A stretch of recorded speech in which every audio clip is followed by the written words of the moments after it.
Hello, everyone. Welcome to the Nerd Herd News. If you've not seen us before, don't know who we are, then my name is Scott. I've got Liam up here. Hello. And I got Martin up here. Hello.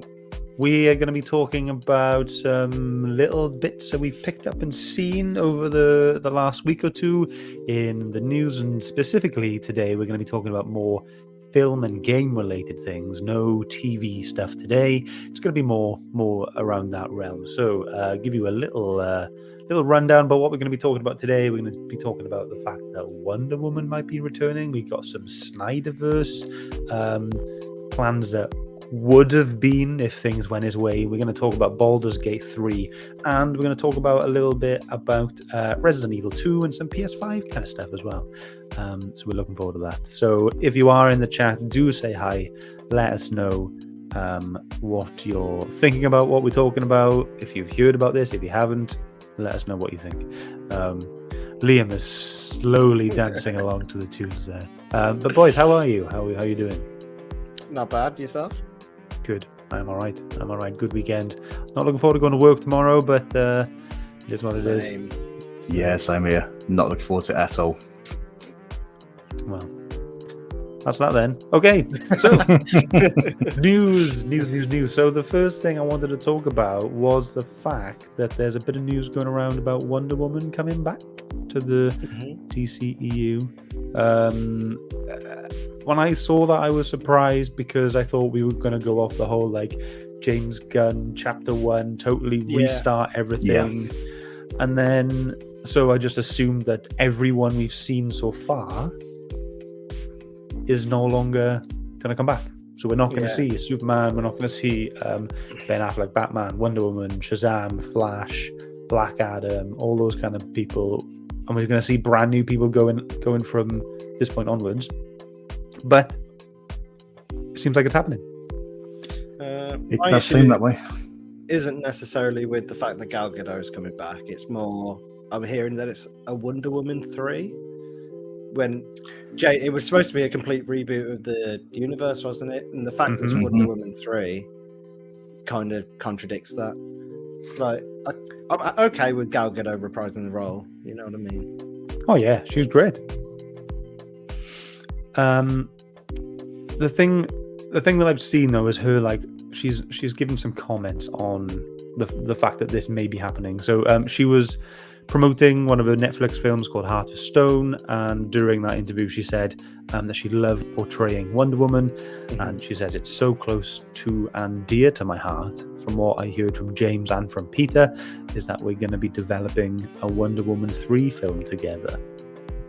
So she said that. So does that mean Wonder Woman's Gal Gadot is coming back, or is there going to be some sort of, a handover?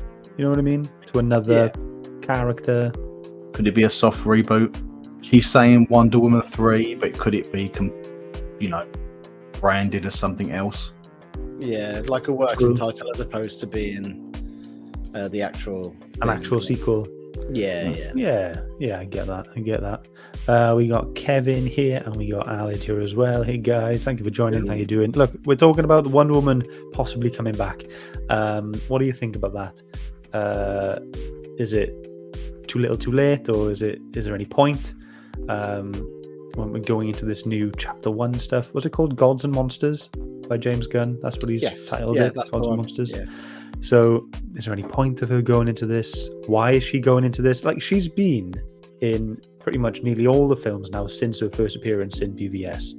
So she was in that, and then she was in Justice League, and then she's like appeared in Shazam, she appeared in Flash, she appeared in nothing else, I don't think. But yeah, she's Wonder Woman.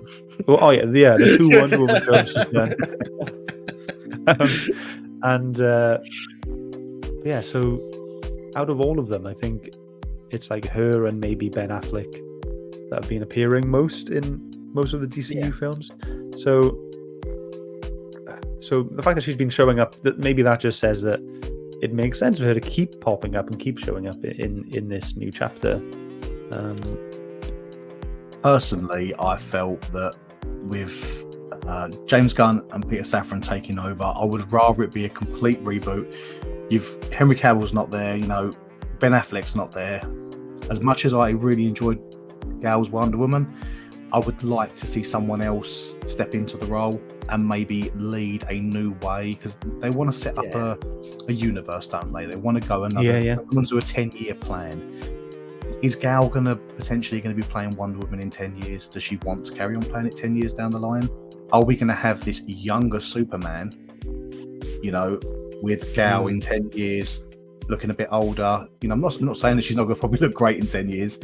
I just think that maybe this is the time for a young cast, unknowns, stepping up to the plate, leading it from day one into something completely new. And I'm not a fan of Ezra Miller's Flash, so cut him out, start off completely new, and give us new people. I agree, and I think you're going off of what Kevin's saying as well. He says, I think they need to recast. If we're having a new Superman and new Batman, new everything, they should give us a new Wonder Woman as well. Even though, like, Gal Gadot, she looks the part. She looks like Wonder Woman. She is like, like you see some actors and you see like people from the comics or whatever, and you go, that person looks like this character. It's that situation for me with Gal Gadot. I'm sure there are plenty of other people that could fill those boots just as well. I just like it. Like out of all the DCEU films, Wonder Woman is still my favorite. The first Wonder Woman film, such a good vibe from that. It's such an amazing film, and I think part of me not wanting them to recast Gal Gadot is because of how much I enjoy that film, and I'm worried I'll never get that sort of feeling from another Wonder Woman film. Really? Like, is it the actress that's nailing it? Is it just the what's the director's name? Patty, the director of the Wonder Woman films, Patty Jenkins. Yes, I think yeah, so. that sounds right. Memory on you, mate. Very good. Right. But yeah, I'm just going, no, don't let her go. But then, if it has to happen, it has to happen, and that's fine. But this is the problem. We love Wonder Woman 1, but look how bad Wonder Woman 2 was. And I still haven't watched it. Well, it's not Gal that's the problem. It's the script. It's purely down to the story. That's in my opinion. Yeah. I mean, there was a lot of things wrong with DC movies at that point, shall we say? Yeah. Yeah. Let's hope in the future that they actually, they're actually good. Let's say that. I've got high hopes. I am quite the fan of James Gunn, so I'm putting quite a bit of trust in him. Definitely. I've just heard it from Kev. Wonder Woman 84 was terrible. I've just come off of watching Guardians 3 last night. Had a movie night with the wife, so we sat and watched Guardians 3. Nice. And I really enjoyed it. It wasn't as good as the first two, but if his direction is really good, you can't knock his direction and his vision. If he does bring that same sort of flavour to the DC movies, I'm interested.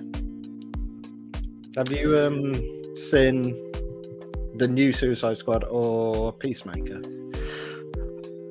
Right. Yes, no. No and no. Okay. But I will say I am not interested in Peacemaker. I'm not a Peacemaker fan. I don't know what it is. I just can't stand that character. I didn't know anything about Peacemaker going into it, and I loved it. So good. Yeah, I'd recommend watching it. It's so funny. I don't want to. You've got to right.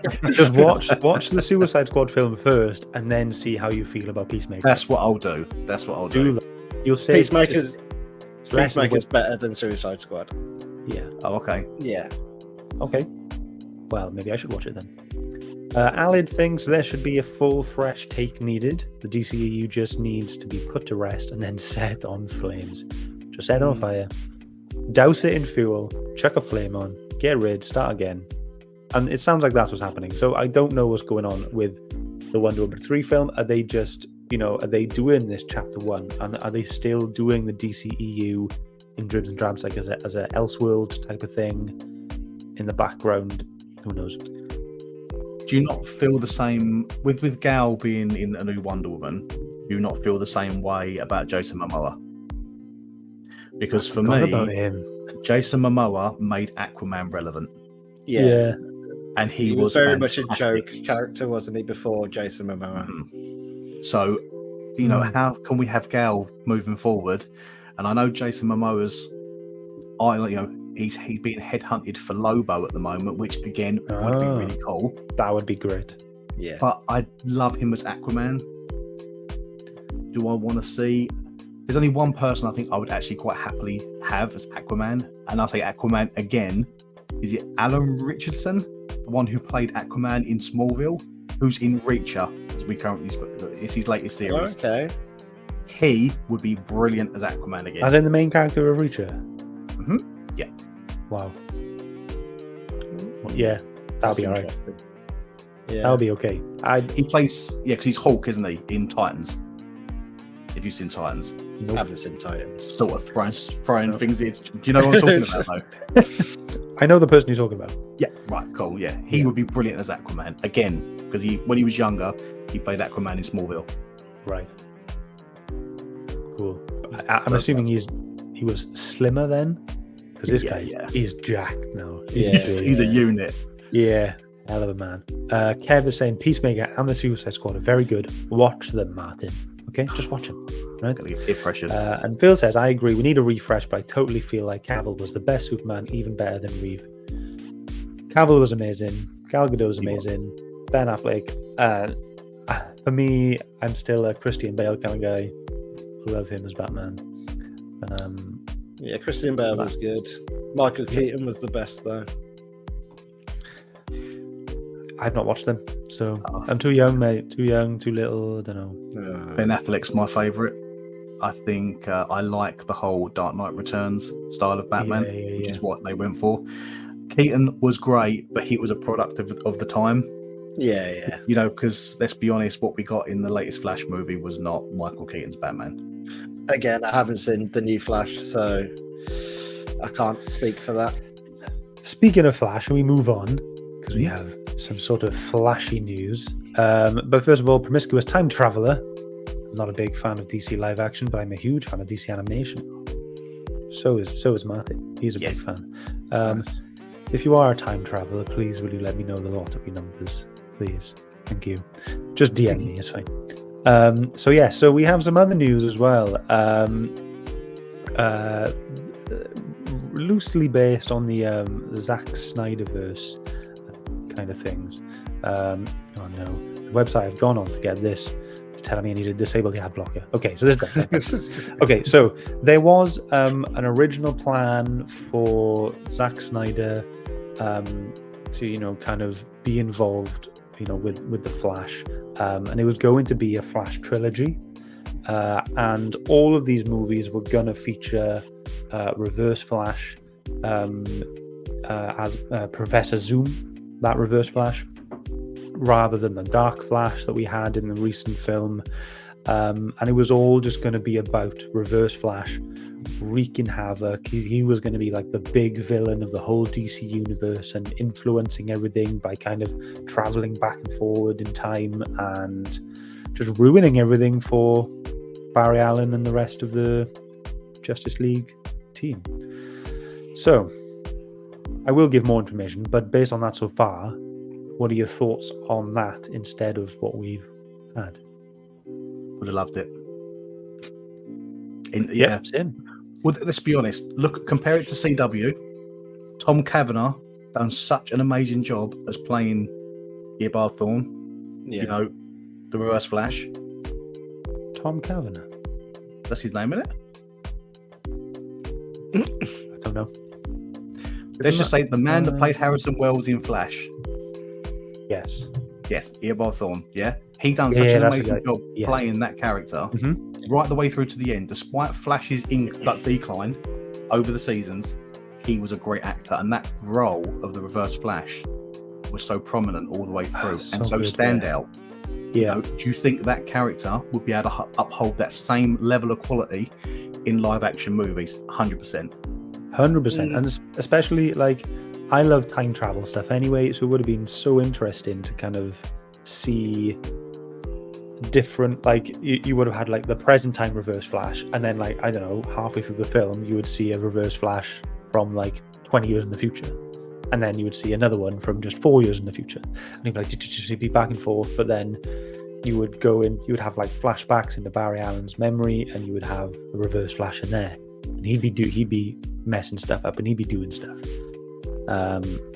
Yeah, I would have loved this so much, because then that would have been truer to the books, because that's what happens. Yeah. That's what the Reverse Flash does. He lives to ruin Barry Allen's life, but he can't completely ruin him, because the Reverse Flash can't exist without the Flash creating the Speed Force. Yeah. So it's going to be this horrible back and forth. It'll be the Reverse Flash getting Barry to the brink of, you know, torture, essentially, like waterboarding, but never killing him off, because Reverse Flash needs him. Yeah. That's why Flash This all is so sounds good as a possibility, but we need to remember that it was still the Snyderverse. They'd have ruined it, and you know they'd have ruined it. Ooh. Who's Like that? if they'd have, but the pre-James Gunn, because this is instead of what we got for the Flash. So even if they had gone down this route, it still would have been pants. You know, like the Flash film was supposed to come out in 2018. That's when it was originally slated to come out. And there's been so many changes, and we had different directors. And this information that I've read out today has come from one of the, I think it was like the second director that was brought in to sort this film out. His name was Rick Famuyiwa. Famuyiwa. Bit of a mouthful. Yeah, I know. But he was going to do it, and it said that his film was about laying the groundwork as for Zoom as the big bad for the whole DC universe. If it was him pulling the strings, because he had come from the future to basically mess with Barry, and in the Flash films, Zoom would be the villain in the background, but also in the ancillary other films, you would see some of the influences of Zoom on the rest of the Justice League. And that's something I kind of enjoy about the MCU stuff, the fact that all these films tie in with the Infinity Stones, and you can go, oh yes, that bit's from this film, that bit's from this film, and it would have been so cool to have that in the DCU. And I think using Reverse Flash would have been such a good vehicle to kind of do that with. He would have been a great character to sort of maybe form the Legion of Doom in the background. Yeah. So that you had at the end of the sort of, you know, the climax, the Avengers Endgame type scenario with the Justice League versus Legion of Doom. You know, we're building the Justice League as we go through the films, while Reverse Flash is building the Legion of Doom.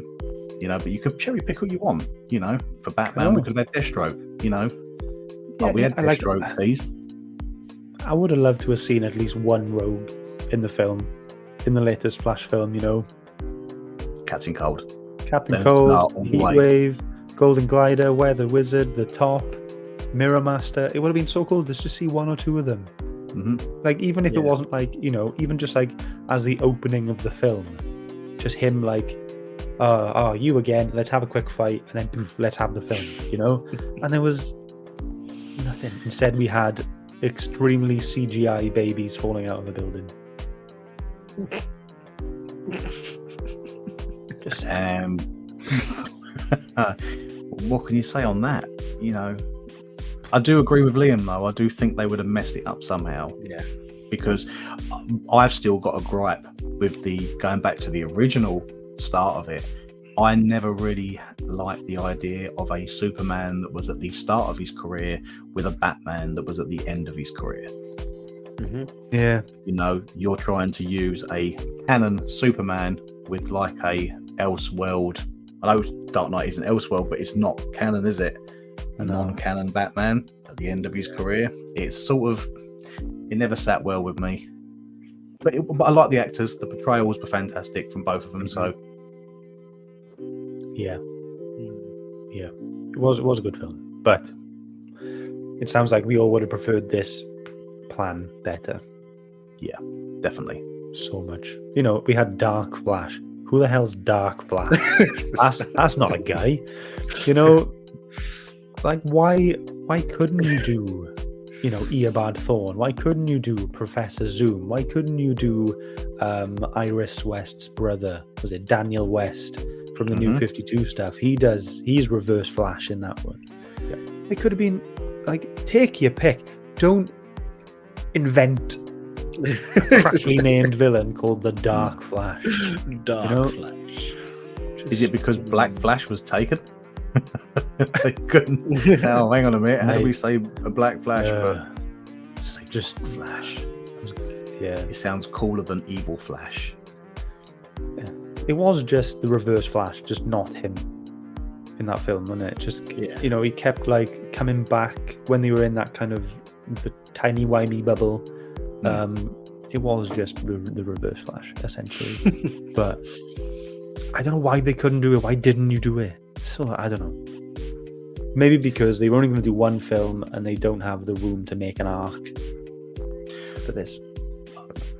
From what I read as well, I think the script was changed so many times for this movie. So many cameos and stuff, and little segments got cut and torn from this movie. You know, it didn't really have much hope. I wanted it to be good because I love the Flash. Flash is one of my top characters, and to see it end up this way for the box office and to be it pretty much bombed. I watched it. I enjoyed it for what it was. It's not the best film, and I'll admit that. But I just like the bits where he went fast. I think box office wise, it was less than Black Adam. Yeah. You know, and I've not seen Black Adam, but to put something out with lost money. Yeah. Yeah, it was okay. Okay, let's doom and gloom. Shall we talk about? Should we talk about our new game? Let's talk about a new game. A new game. Baldur's Gate 3. If you're D&D nerds like the three of us, then you'll definitely enjoy this. I've got the trailer here, and we're going to watch this trailer all together, and then we'll go through it. It's only just over a minute and a half. We'll go through it, and we'll talk about bits here and there. So get your pens ready or get your brains ready to remember some stuff, because here's what we're going to do. Right, so here we go.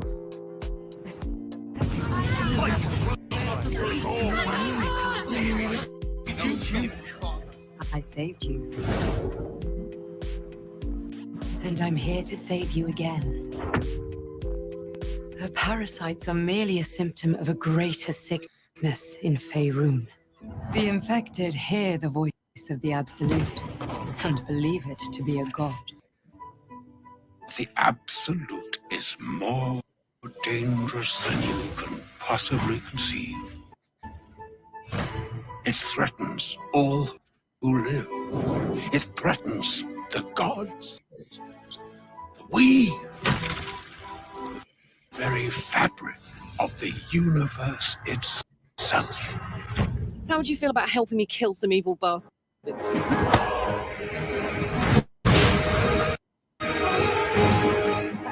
Blackett blesses me this day. Together, we might survive. I'll enjoy watching you try. In mere moments, all that you have dreaded will come to pass. When the screaming stops and your mind is gone, the rest, perhaps, is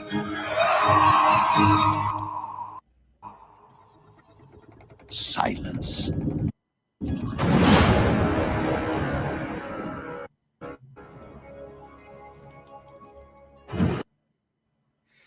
So there we go. Looks so good. It does look good. It looks very cool, and I like at the end it says, you know, it's party time, and this is party time. This is, you know, what we like when we play D&D. Like Liam and I, we play D&D a lot. Martin, you've just dipped your toe in, and you've got some friends that play D&D as well, and I kind of feel like this kind of contests Diablo 4, but people are saying that this is definitely more like D&D focused, I guess. Yeah. So this is kind of, I'm swinging more towards this rather than Diablo Yeah. 4. 100%. Any points in here you wanted to go back? Obviously, there's little bits about D&D that I'm starting to learn, which Scott knows. It seems like so much choice in this. There was a bit where I saw someone transform into like a big hawk Into an at owl some bear. point. Yeah. Yeah. I thought that looked really cool. Yeah. So here should be here. It blesses me this day. Together, we might There. survive. So there we go. So yeah, they're So they would transforming be, into owl bears. yeah, they would be a druid, wouldn't they? Yeah, so that's a druid class. Yeah. But people, like, there was a thing about this when it came to the D&D movie, where the druid in there, she turned into an owlbear, and the proper hardcore D&D players were like, you can't turn into an owlbear, you can only... But, like, it turned out, if you go through the rules, you can turn into an owlbear if you go down a very, very specific line when you level up. You get in, like, very specific features and traits and spells and whatever. So you could do it, but maybe in Baldur's Gate they just go, nah, because it's so hard in D&D, maybe we'll just do it. Or maybe you can go down that specific line. Maybe that'd be very cool. So Ed Vic is saying, ooh, now I can't lie, I am out of my depth when it comes to the DCU, but I did play the original Baldur's Gate loads. Used to spend ages just redoing the character build over and over and over. Now, the three of us, we spoke about this briefly before we came live, and we all have very different opinions on the character creation side of things. So before I say my very bleak opinions, Liam or Martin, do you want to let me know what you think of the character creation stuff? Well, I said for me, it's like depends on my mood. It's very mood based. Like if I'm in the mood for an RPG, I will spend hours creating my character. But if I'm not, I probably would just pick another game, if I'm honest. Wow. Go on. I'm different. I'm totally different. Character creation for me is a massive part of a game. It also puts you in the it's more immersive when you create a character that you feel you're in tune with. And I think we were saying before, I think everyone knows I'm a massive Cyberpunk 2077 fan. I love the game, love the anime, love everything that comes along with it. Even though this first-person game, I still spend a good hour creating my character, even though you never see my character. I even go around driving around the shops to pick up different clothes to dress my character in the right way I want it dressed to fit the. I love MMOs. I love creating my characters in MMOs. It's brilliant. I'm a big time waster in character creation. So that clothes thing, what is the point? Like, if you're first person, what is it? Just the fact that you're wearing that stuff? Yeah, for me it is. Does it at least appear in cutscenes? Because I haven't played Cyberpunk yet. No, not really. What is the point? But when I go up to the mirror and look in the mirror, or when I press the pause button, my character looks a badass. So right. Fair enough. We differ in that sense as well, Martin, because you obviously like to create your characters looking badass. Like I like to create ridiculous characters. So when I do see them, I laugh.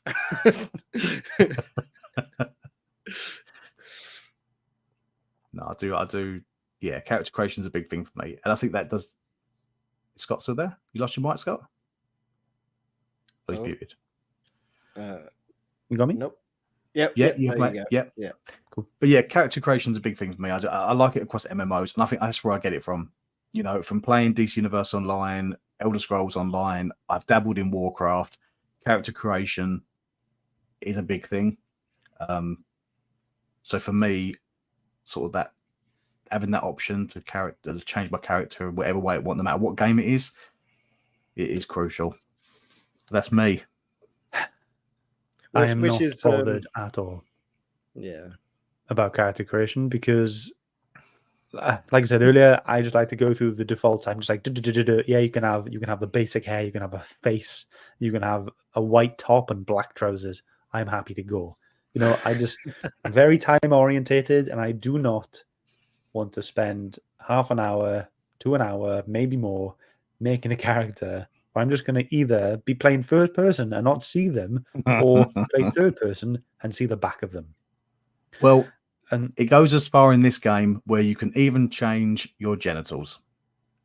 So, Oh yeah, and it's yes. completely nude as well. There's no censors or anything. Yeah. hell, So when I do get this wow. game, and if my friend Ryan does watch this video back, he will know that I will probably have my character hung like a donkey. So that it's going to be. But this is the thing, right? That is like, people care about this shit in D&D as well. People care about that sort of thing in D&D. And I can say that on the campaigns that I've held as a DM. It's the players are weird and they do this stuff. I believe it was your call in our session, Scott, as the DM. Yeah, roll for length, I think I said. Yeah. I think Baldur's Gate, there's going to be a bit more. I think I will have to spend time creating a character, because it's not just about, okay, you look like this, done, off you go. Yeah. It's not like that. It's a race, it's a class. Are you going to be a fighter? You're going to be a druid? You're going to be a wizard? You're going to be a sorcerer? You're going to be an orc? What do you want to be? And then you're gonna go that far choosing your race and class. So why not go and make yourself look a bit nice as well? I saw a screenshot earlier. Someone had like an orc or some sort of troll or something like that, and green face, ugly face, but then like pink hair with like big like bunches coming out the side, like hair bunches, kind of like Princess Leia sort of thing. But I guess that's how creative you can be. You can just change absolutely anything to this. One thing I wanted to talk about as well about this game that isn't in this trailer is the fact that it's so close to D&D that you could take the stats and use that playing a game on D&D. Yeah. You could make a character. You could take that, put it into a character sheet. Done. You can, or vice versa. Like, yeah, we've already got characters. We could put it into the game.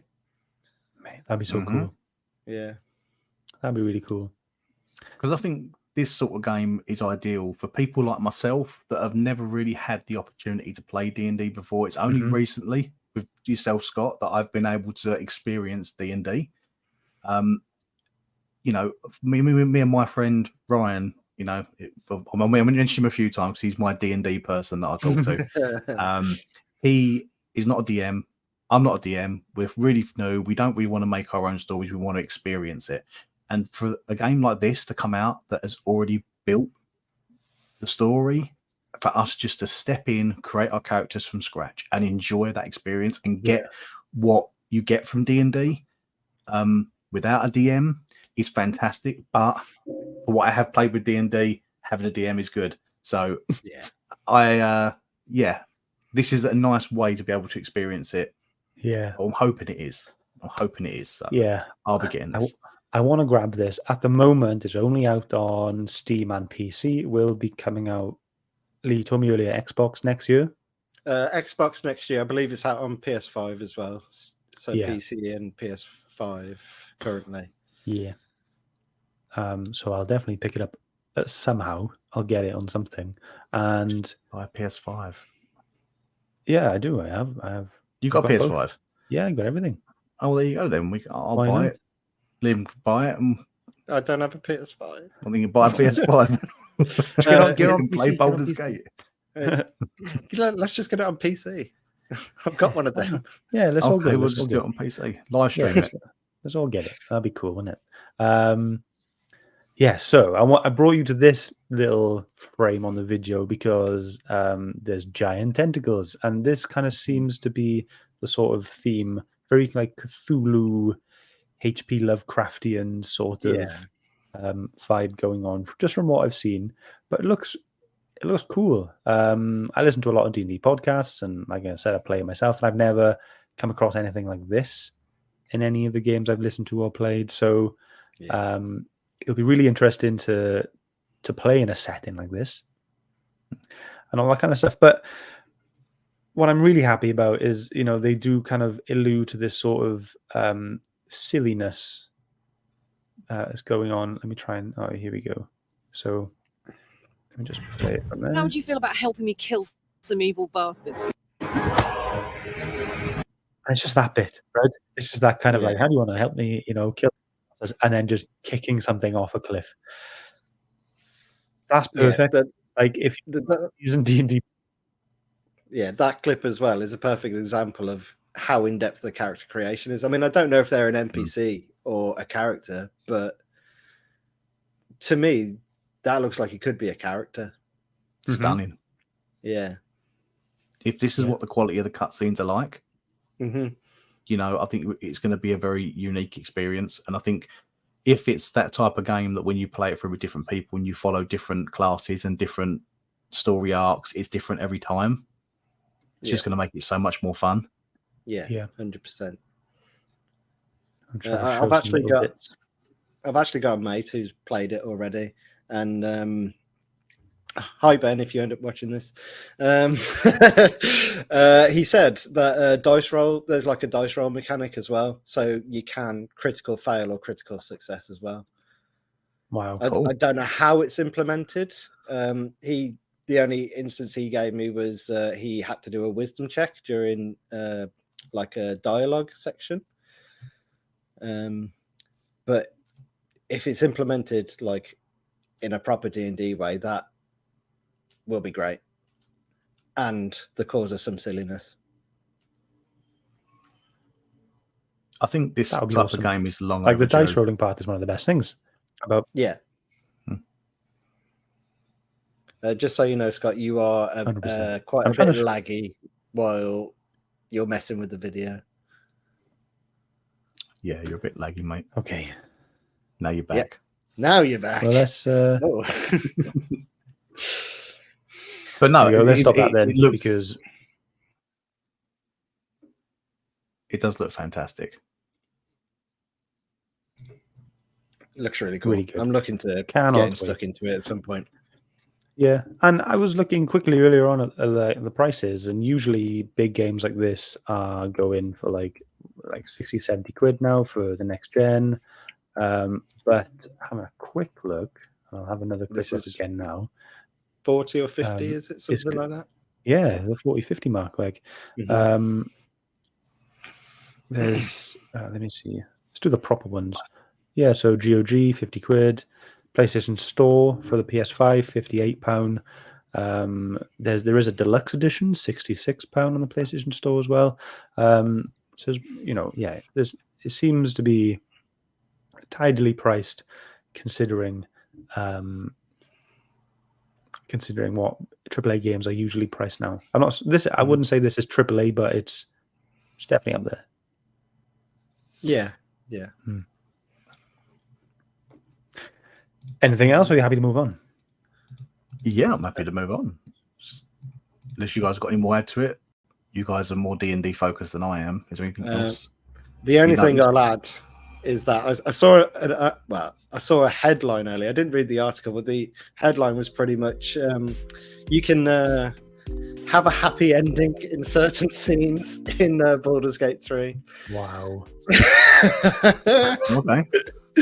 So pass. That's how in depth that is. Right. Steve's just popped in saying he can't currently watch. We'll catch on the rewind. Thank you, mate. See you later. Hope you enjoy. And Ed Vic says it depends if you have to buy a PS5 to go with it. Talking about the price of things. Yeah, totally. I guess so. If you don't have a PS5, you've got to shell out for that. Which we kind of have good news about that in terms of a PS5, because recently they've kind of been more and more reduced in price. Now currently selling about $399 in the UK. And I wanted to talk about some deals I saw on the game website. They are doing a $399 price for a PS5, but then they're also including either a free gift or a free game. So If you're a Fortnite fan, you can go ahead and get the PS5 and you can get like 1,000 V-Bucks. But if you don't like Fortnite, then you can pick any of these games. You've got the Rainbow Six Extraction game. You've got Forspoken. You can choose that. Saints Row, the newest game, that Human Fall Flat, or Godfall. So you can get any of those games with the PlayStation for £400 essentially, and then obviously it goes up. Then you can get more than one game if you'd like, but then it goes up to 420, 429, stuff like that, depending on the game. What it is. Scott, your mic's gone weird, Has it? and now you're back. Okay. How weird did it go? You were like underwater or something. Fishbowl. I was. Couldn't you tell? Yeah. Okay. There we go. I think it's long overdue. I think it's long overdue that we get a PS5 price cut. I was one of the lucky ones that maybe was able to get a PS5 at launch. I think PS5 now has been out for so many years. I know they've had issues when it comes to the processors inside them because they couldn't make them because of the materials with the pandemic, yada, yada, yada. But I think now when there's a lot of talking about PS5 Pro, are they dropping the prices because people are aware that is on the horizon?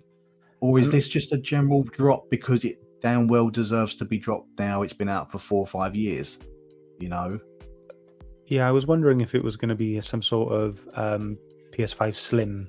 Are we going to get a Slim version? And that's why they're reducing the cost. It would require a Slim because it's a hefty beast. It's a tall guy. It's a big boy. It's a very big boy. And it stands out on my TV unit.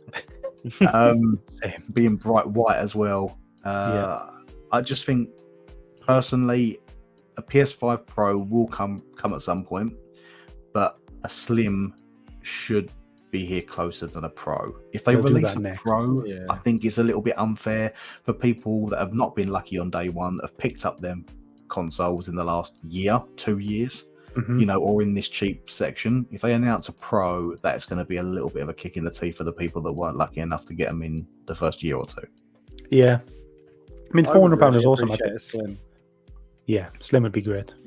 I paid £500 for mine over a year ago, and so seeing this price drop now is a bit like, crap. But I've had it for a year and I can't complain. And I've played, God of War Ragnarok, and I'm going through the latest Ratchet and Clank game and that kind of stuff. And they are great games.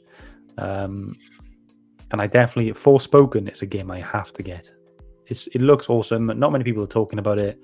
I've read the reviews, and some people are saying, the start is a bit slow, but as soon as you get to this particular town or section of the game, it shoots off and it gets amazing. So I cannot wait to get into that and have a look at it. It's going to be really good. Forspoken again. Forspoken, yeah. Which one? What is it? It's like the trailer kind of shows like a woman in like a normal world, like in a city like New York or something like that, and then she gets teleported into this fantasy world and she becomes like this magic user, I guess. And the trailers make it look visually amazing. A lot of like atom physics going on, all that kind of light effects and stuff like that. So it looks awesome, and I cannot wait. And I'm a big fan of like the whole magic side of things with anything, with games, books, films, anything. I'm a massive fan. Love it. So yeah, I'm definitely going to grab that. Nice. Is that your next one? Is that your next pull? Don't know. My next one may be the latest Star Wars game, Star Wars Jedi Survivor. Really want to get that. But yeah, Forspoken is definitely up there. I don't know. Who's got the time anymore? I'm either going to play games, I'm either going to watch TV, I'm either going to read a book. I need to pick something. D&D. Prep for D&D, yeah. See, I'm locked in for Spider-Man. I'm waiting for Spider-Man 2. Yeah. And if anybody's watching this now, I won't go into it, Spider-Man 2. Go and watch the show that me and Phil did. What's all the omnifuss about? We went into Spider-Man 2 a little bit more in depth in there. So go and check that out if you haven't seen that already. But yeah, Spider-Man 2 is one for me. I can't wait. It does look amazing.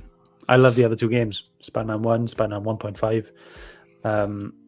This is exactly what it is. That's exactly what it is, and they're both fantastic games. They really You are. can't put them down. Like, you finish a story and you're like, I want to swing round some more. Yeah. I don't want to, look, there's a group of hoodlums that need their asses kicked. I'll go fight them. Then maybe I'll come off. Never mind. I'll go swing some more. Like, it never ends.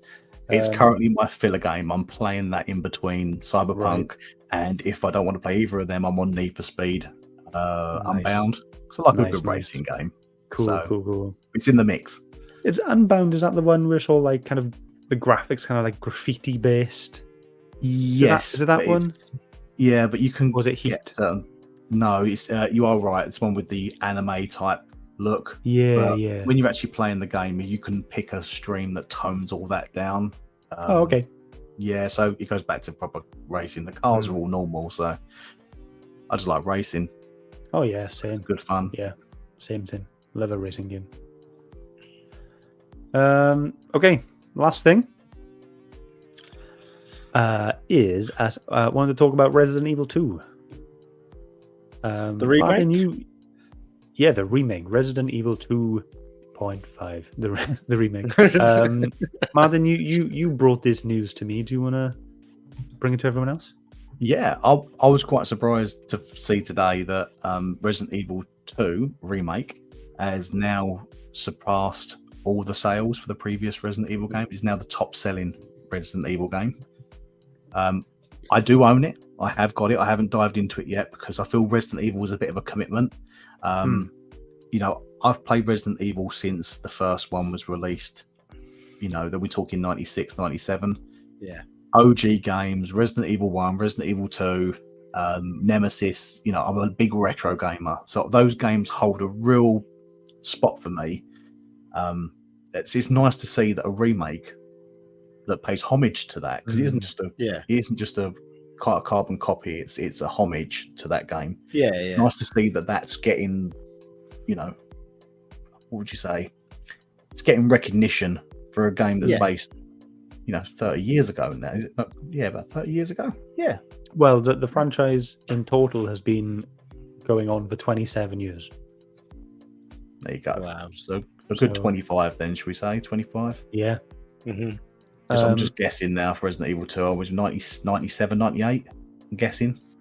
Yeah. I don't know. Roughly. I feel 98. I'm not sure though.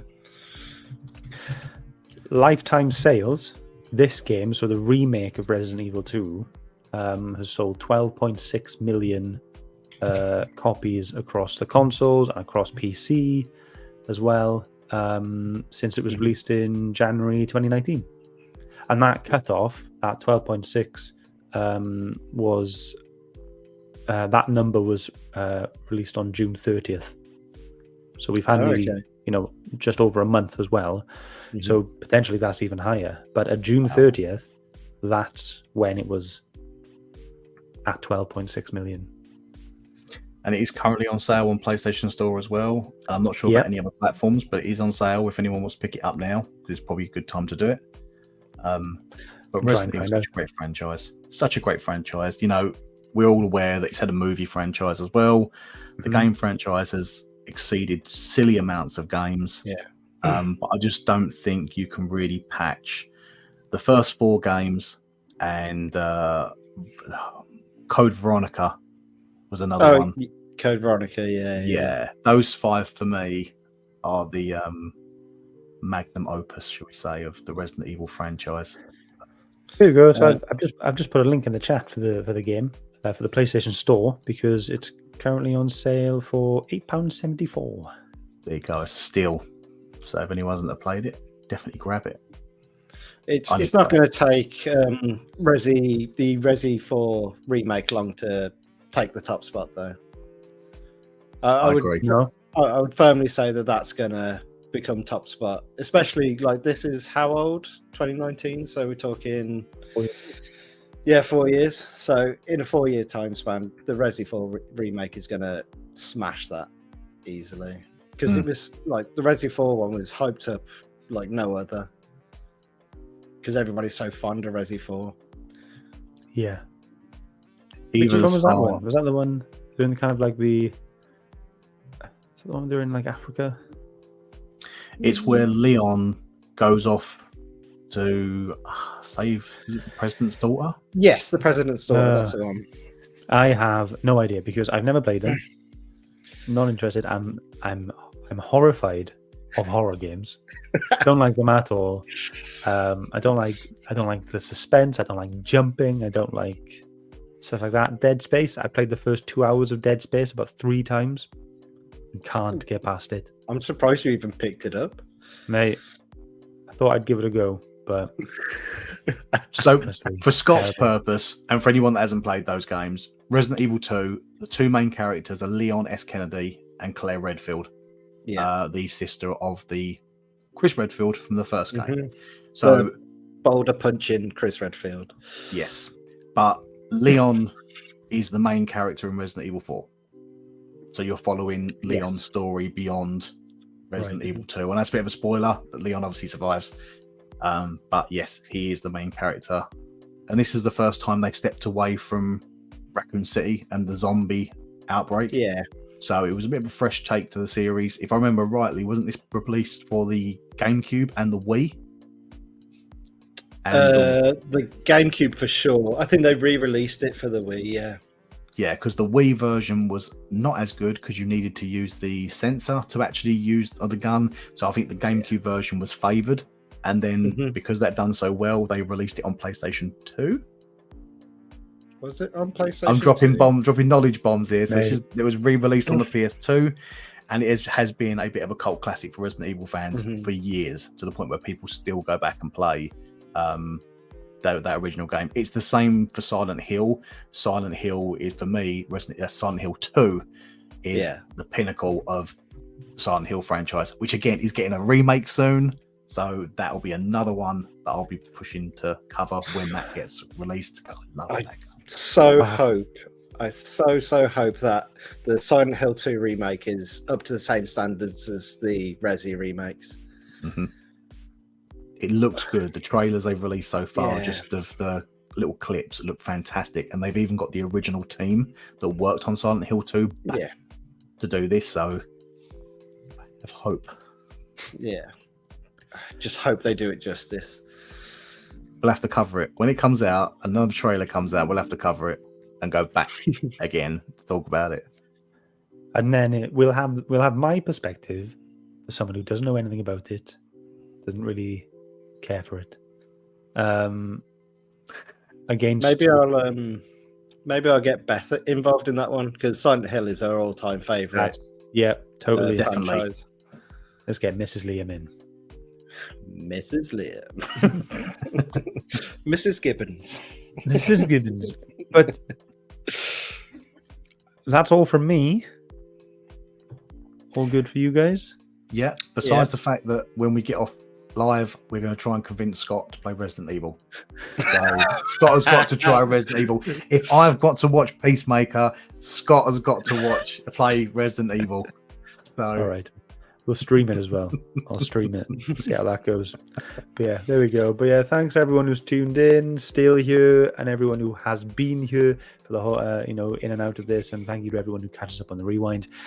We're trying to give this whole nerd herd news thing a kind of go. So let us know how you're feeling about it. If you're enjoying it, let us know. If you're not, also let us know. We want to know what we can do better. So please, any comment will help. any So suggestions? Yeah, suggestions. Anyone covered? If you see something and you want our hot take on it, then send it over and we'll sort it out. See something, say something. Yes, that's good. We'll repurpose that slogan. Yeah. So yes, thank you very much. It's bye from me.